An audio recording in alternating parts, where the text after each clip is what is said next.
Hey, welcome to another one of my videos. I'm Alex. Hello there. I'm in Podil at the moment, Podil in Kiev.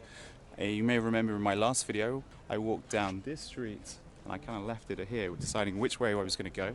Well, it turns out I'm not going to go that way. I'm going to go this way because I'm going to go meet someone for a late lunch. Lunchy munchies? And I need to go this way, so while I'm heading this way, you may as well join me.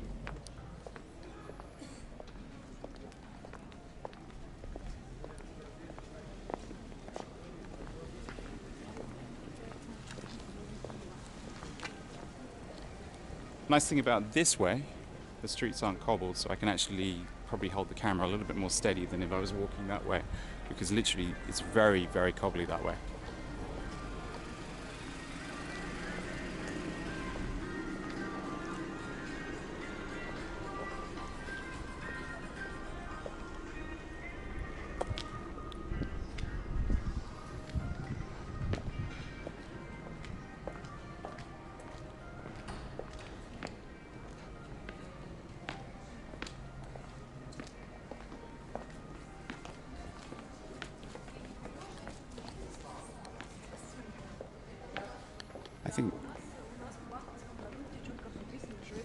I think I spoke a little bit too soon. As you can see, cobbled streets. I was mistaken. The footpath, though, a little bit less cobbly, but it's very difficult to talk to camera while you're walking down such sort of steep steps.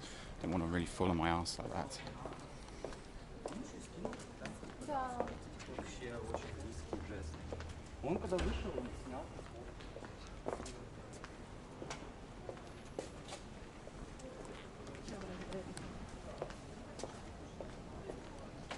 I have to say some of my favorite buildings in Kiev are around here.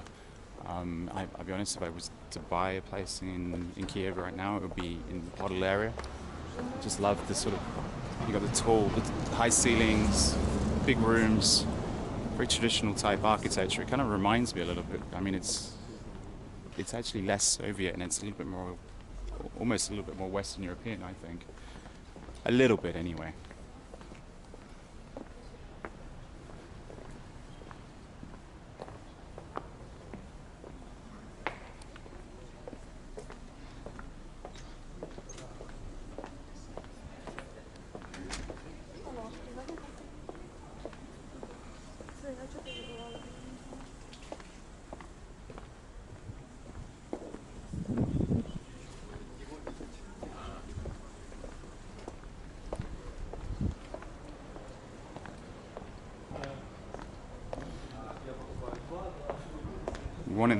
One of the big differences about a weekday in Kiev and a weekend in Kiev, these streets, because there's a lot of offices around here.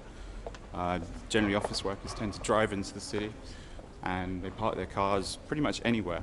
What I've noticed has been some changes since certainly the new president's come into force in Ukraine.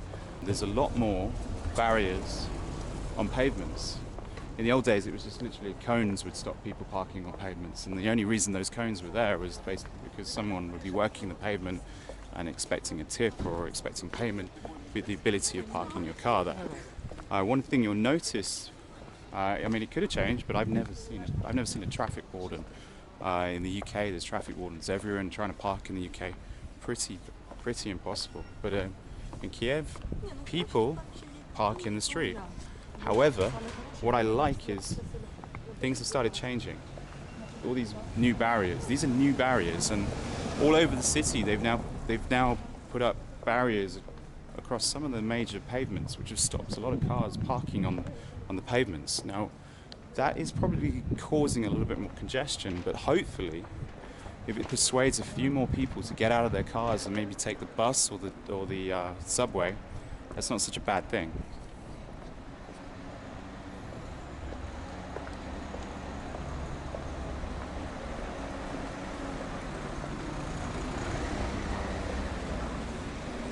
Little bar over there. This street, as we go along, there's at night time becomes more alive. During the day, obviously, I pointed out there's office workers in the buildings. There's a few shops around here, but not too much.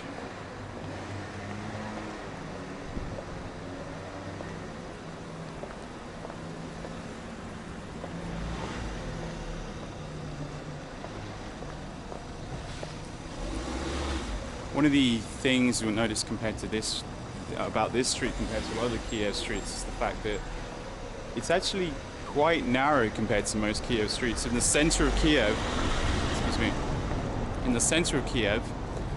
most of the streets are very wide. You have 4-lane streets, you have 5-lane streets, I think some streets are 6 or 7 lanes. It's ridiculously wide. Now, with some good town planning, they could convert some of those lanes into cycle lanes, into bus lanes. But the reality is, the car is king here.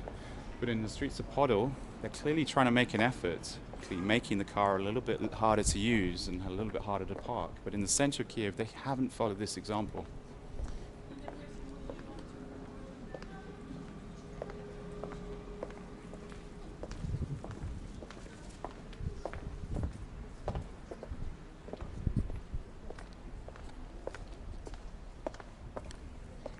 There's been a lot of development in the last few years, certainly in a lot of these apartments. Apartments where people vanished during the revolution, but people have come back to the city.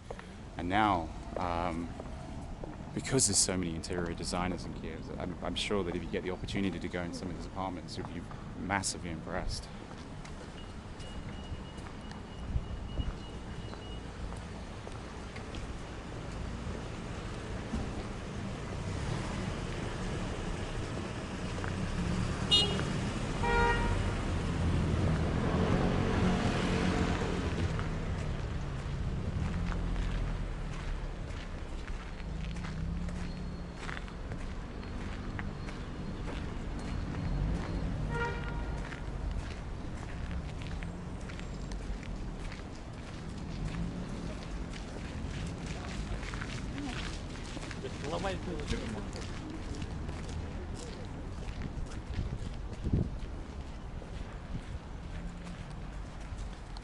So this is one of the many squares in Podil, and this is possibly one of the more beautiful squares in Podil. Don't get me wrong, each one is unique, but I can imagine having an apartment just there is what a fantastic location.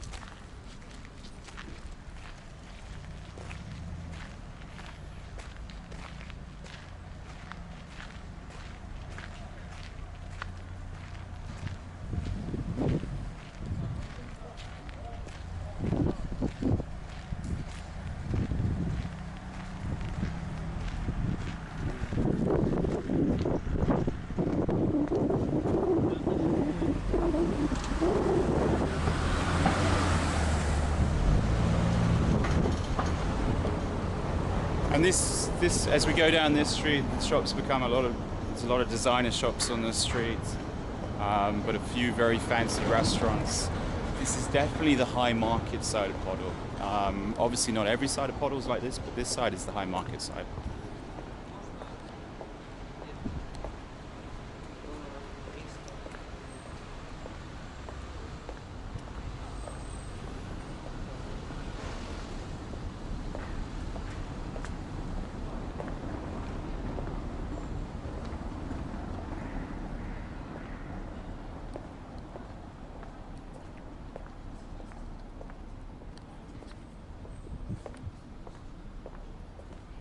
It's definitely a street I'd imagine a lot of women come to. We've got nail shops, we've got dress shops, we've got nice little coffee shops we've probably been past.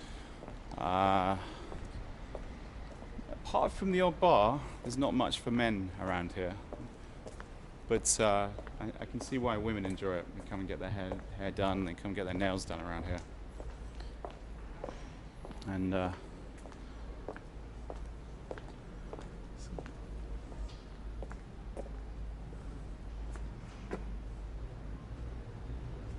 so prices keep going up. Americano now is 20 and 35 for a large. I mean, it wasn't so long ago where you'd be paying less than 10 for an Americano. I appreciate this is slightly more expensive area, but price has gone up. However, you put it in perspective, London, that's not too bad.